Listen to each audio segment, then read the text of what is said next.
seasons now, so it's always a bit of a kind of slightly strange end of term feel to the last game if there's nothing particular right. Yeah, it's come around quite fast, to be fair. We obviously gave ourselves a bit of a fighting chance with the last sort of 5 or 6 games, but we fell a bit short. And then when you do get that confirmation, it's a bit disappointing, and you're just sort of seeing the days out then, and obviously try and finish on a high note and win in front of our fans on Saturday. How close a group do you think you've become? And I mean, you're so used to kind of players coming and going. What is it like knowing that after Saturday the group will break up to some extent regardless? Yeah, it's never nice seeing people leave, and obviously it's part and parcel of football, so you kind of do become immune to it at my age, I guess. But we've come on leaps and bounds this year in terms of the way we've improved as a squad, the friendships that we've built, and obviously the bonds that we've made. So it will be a shame, but I think we've got a good core group of players there that we can move forward with next season, and hopefully the manager will add a few of the lads out of contract to that, and we can sign a few in the summer and give ourselves a good chance. How close did you get to really believing top 7 was there? Me and Harry were sat there probably, I think it was after the Cheltenham game, like we were still right in with a chance, and we were thinking like, if we can do this, if we can do that, and we can sort of give ourselves a chance going into the last few games, because we knew our form had improved drastically, and we were looking at each game like we should beat them, and ultimately we fell short in a couple of games. But just to show, even the Bradford game, we were down 2-0 and we fought back and got ourselves a goal, conceded again, got ourselves another goal just before half time, and second half come out and really sort of dominated them, pinned them back in. And when you look at that over the course of the season in the games that we've dropped points, I think like all the way back to the start of the year when we were still like new as a group, we still had that belief that we could do something, and obviously the manager has just improved us tenfold in terms of our mentality,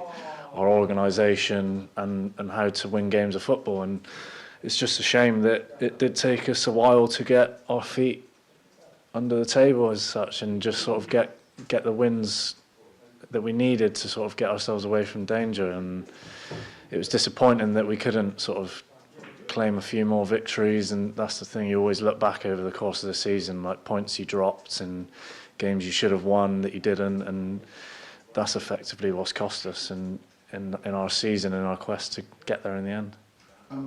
Manager talks a lot about kind of the people side, but you did kind of mention the football side there and the tactical side, so focusing a bit more on that, what are the things you feel you've really improved on as a team to get you up the table? I think we're a lot harder to beat now.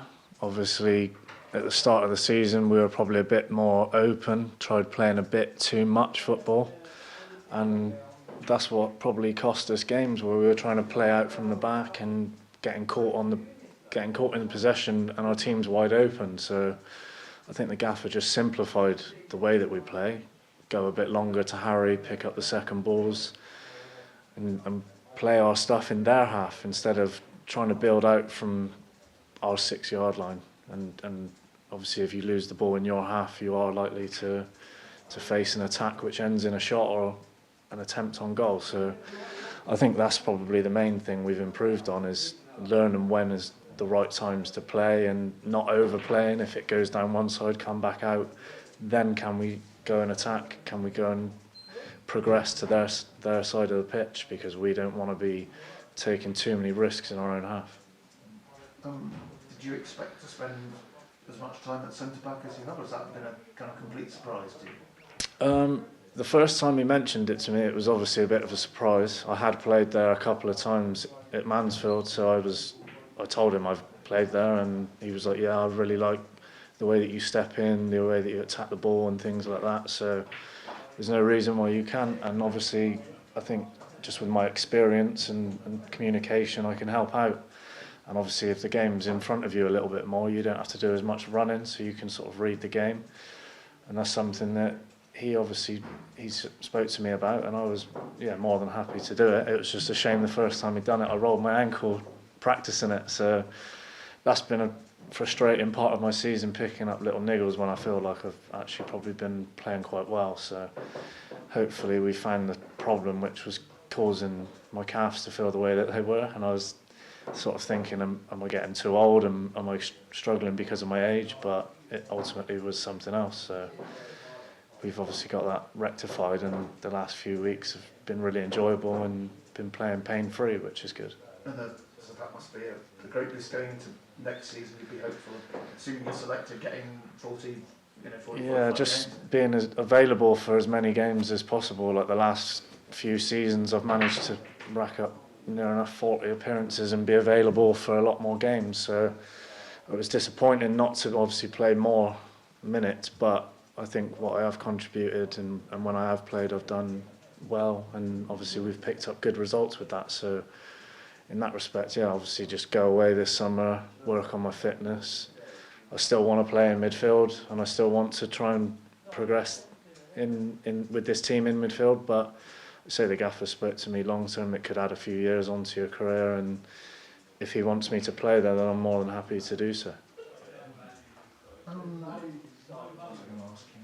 So, even my brain's gone end of season. I say, yeah, a little bit about MK Dons and the kind of last game. How important is it to kind of bow out on a kind of positive note and keep that kind of upward momentum you generated going? Well, yeah, I think it's always a risk. Well, it's always a problem for teams at the end of the season when they're not playing for anything to just go out with a whimper and sort of fizzle out. But we don't want to do that because we've set our stall out, and it can have a hell of an impact on the start of next season. Obviously, people that you want to try and sign might look at results and go, well, yeah, they're on an upwards trajectory. Can I be a part of that? Things like that. So we won't go out without fighting. We'll be out there Saturday working as hard as we possibly can to put on a performance, and hopefully we can get one last win in front of the fans, and it obviously will end well, and we go off knowing that we gave it a good go in the second half of the season. And last one, how have you tried to kind of manifest your leadership, whether you've been involved, whether you've been fit or not? Communication is probably massive. I think I went through a period where I was struggling with the injuries, and it was hard being on the periphery of the group as such, because you're in the gym, you're not out on the training pitch, but just being a little bit of a voice, because there's some young lads in there going in before the game, speaking. Obviously at this level you play against a lot of the same sort of players, so you can give people tips and a bit of knowledge really on what they might come up against, and that's all I've tried doing when I haven't been involved. But when I'm out there, I just think trying to be organised and trying to help my teammates next to me, that if they make a mistake, I'm there to try and help them. And obviously I think that's something the gaffer wanted a lot more from the experienced lads, was communication. And I think that's something that I've improved a lot this year myself, is communicating on the pitch and organising, because I've been in teams before where I might have been captain, but I'm not necessarily the most experienced man in the team, and there's a lot more vocal players probably on the teams that I've played with in the past. So he was sort of just trying to bring that out of me, because he was like, you see it differently, you know what they need, can you be that voice for us and be that real communicative leader and such. And that's probably something I feel I've improved on quite a bit this season. Best of luck. Cheers, thank you. When you look at the way the second half of the season has gone, are you quite excited for next season to get going already in a way? Yeah, you don't want it to end when you're winning games. I've always felt the same way. If you're not playing for anything at the end of the season, it kind of inspires you to go out and win a few more games. And obviously the way we're playing, we're fit, we're doing well, it is annoying that it comes to an end and that's it. We pack our stuff up and we go away for 6 weeks. So it is frustrating, but that's part and parcel of it. Your body does need time to recover.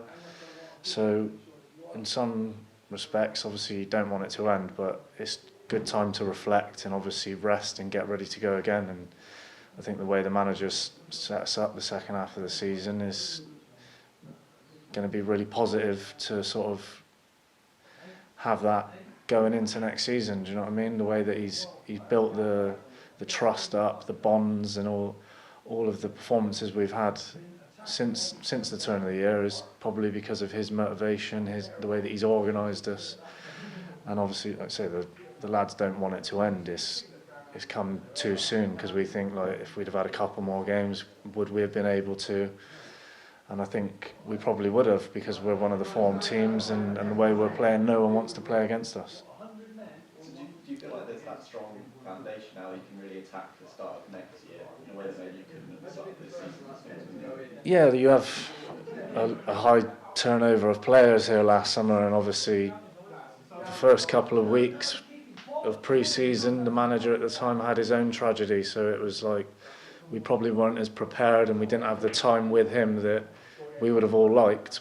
But at the end of the day, the results didn't work out, and when you get to a stage where it's obviously like we were struggling, it was nice to see the gaffer come in with his experience and the way that he communicates and his real passion for football, and it's rubbed off on all of us. And obviously we don't want to just fizzle out now. We want it to be something that we can progress into next year, so we're all looking forwards to coming back and having a right good go next year.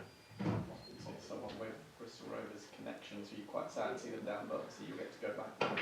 Yeah, it's always a club that I'm going to look at fondly of, because I spent a long period of my career there, and I'm always looking at results for teams that I've played for. Obviously there's only two, but it is something that you want your past teams to do well, and I think obviously it'll be a great day out for us. The manager obviously has strong connections there as well, so it'll be a good day for him. Couldn't tell you the last time he probably went back, so he'll be looking forward to it. But yeah, obviously for me, I've got a job to do here now, so I'll be focused on winning games of football for Swindon Town next year, and I won't be too fussed about their results unless we're competing against them at the top end of the league.